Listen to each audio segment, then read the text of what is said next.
Dominus vobiscum.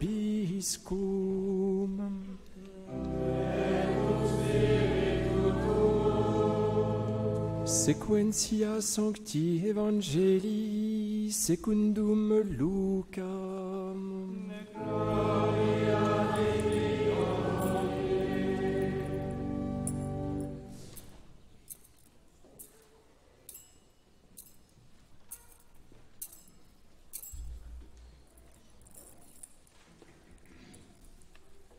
En ce temps-là, Jésus dit à ses disciples: il y aura des signes dans le soleil, la lune et les étoiles, et sur la terre une angoisse des nations, affolées par le fracas de la mer et des flots.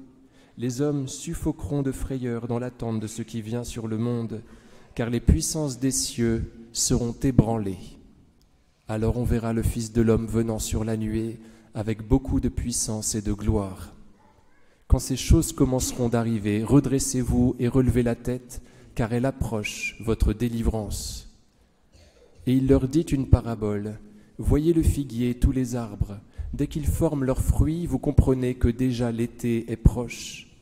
De même, quand vous verrez arriver ces choses, comprenez que le royaume de Dieu est proche. En vérité, je vous le dis, l'âge présent ne passera point, que tout ne soit arrivé. Le ciel et la terre passeront, mes paroles ne passeront point.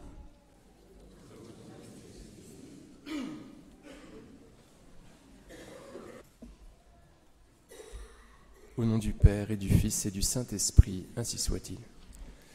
Chers amis, dans l'évangile que je viens de proclamer, que vous venez d'entendre, le Seigneur Jésus nous donne les deux signes avant-coureurs de sa venue.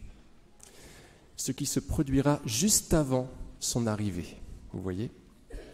Alors on verra le Fils de l'homme venant sur la nuée. Et juste avant, le Seigneur nous dit cela, premier signe avant-coureur, il y aura des signes dans le soleil, la lune et les étoiles.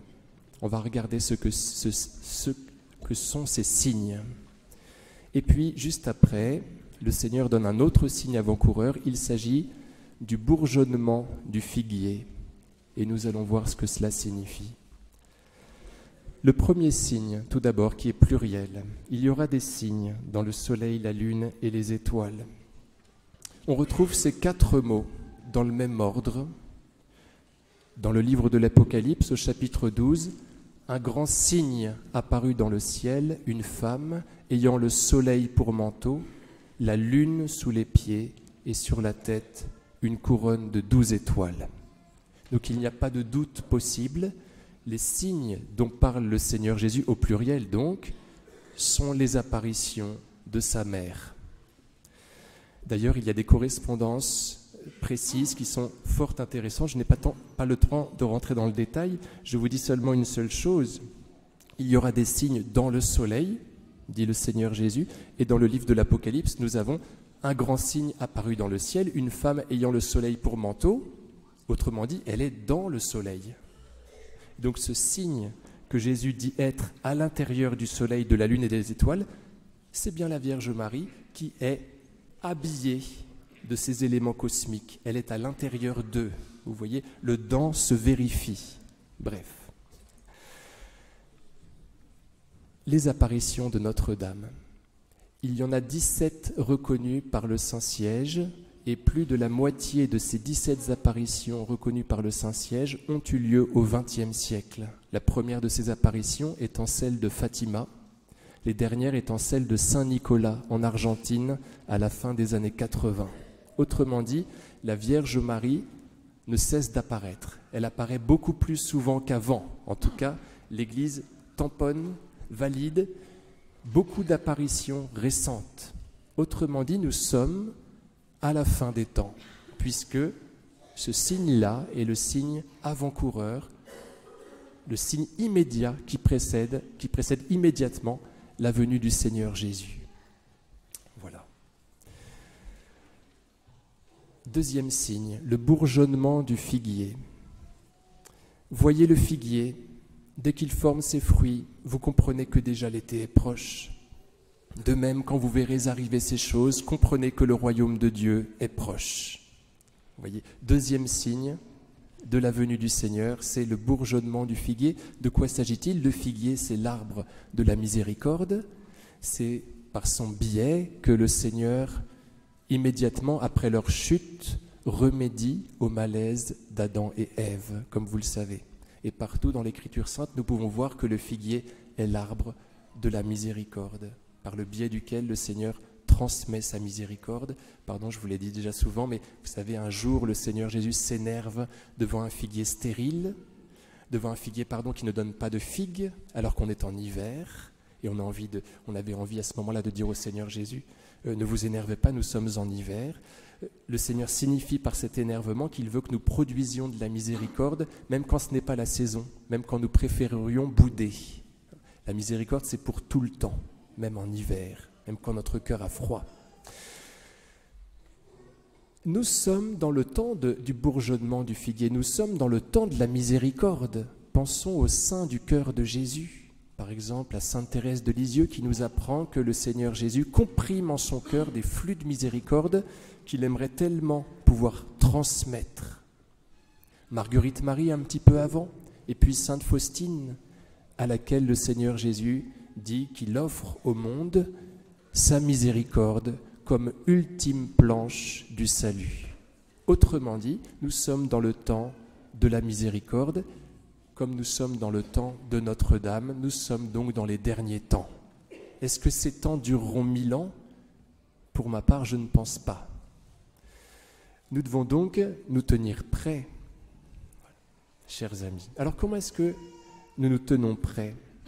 Saint Paul nous dit dans l'Épître « Sicut in die ambulemus » « Sicut in die ambulemus » comme au jour, comme en plein jour, évoluons, déambulons comme en plein jour.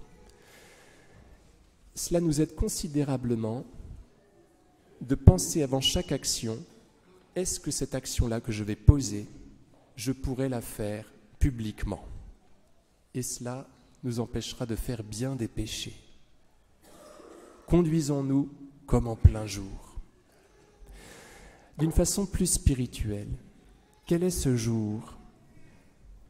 Juste avant d'avoir dit cela, Sicut in die ambulemus, le Seigneur Jésus a dit, la nuit est avancée, le jour est proche.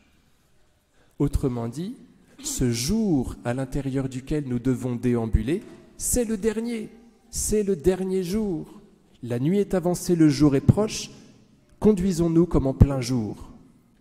Autrement dit, il faut vivre dans l'atmosphère de la fin des temps.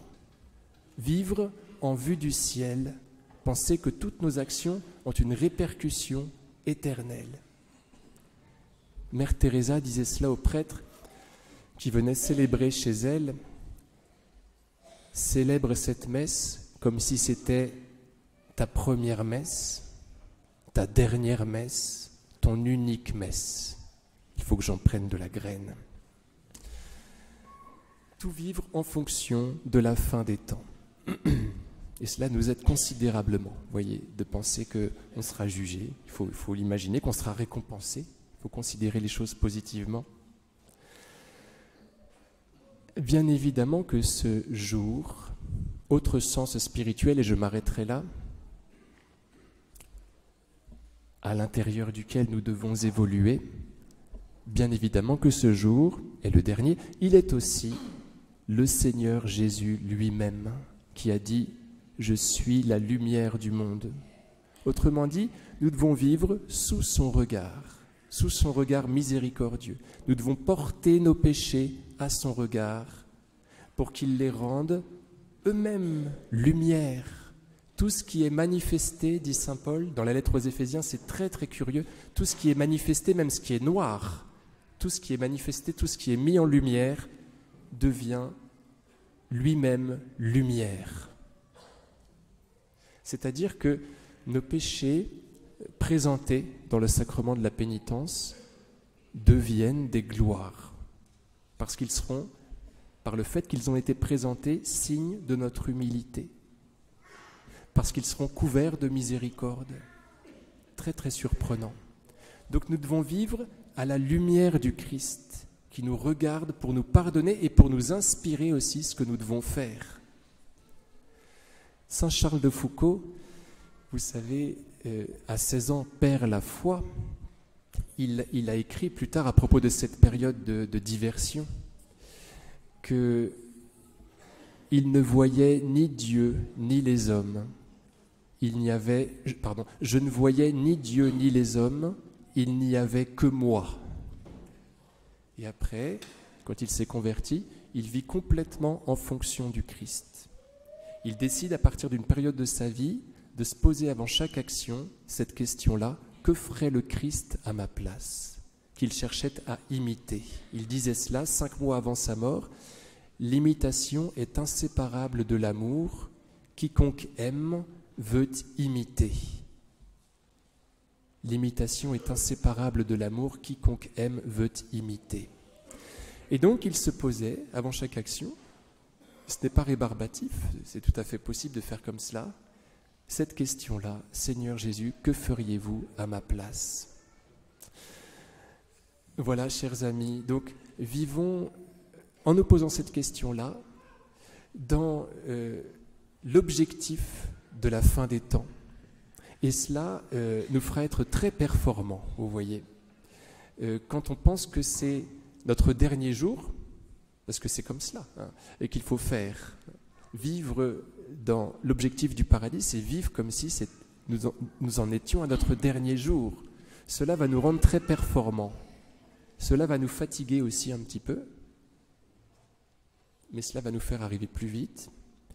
Et puis comme chacun sait, dès qu'on s'écarte de la vigne, du chemin qu'est le Christ, eh bien on se fatigue tout autant. Alors autant rester dans la vigne, sur le chemin, habitant le moment présent, retrouvons le Christ qu'il habite lui-même et nous réjouissant par sa présence et par notre charité, au nom du Père et du Fils et du Saint-Esprit, ainsi soit-il.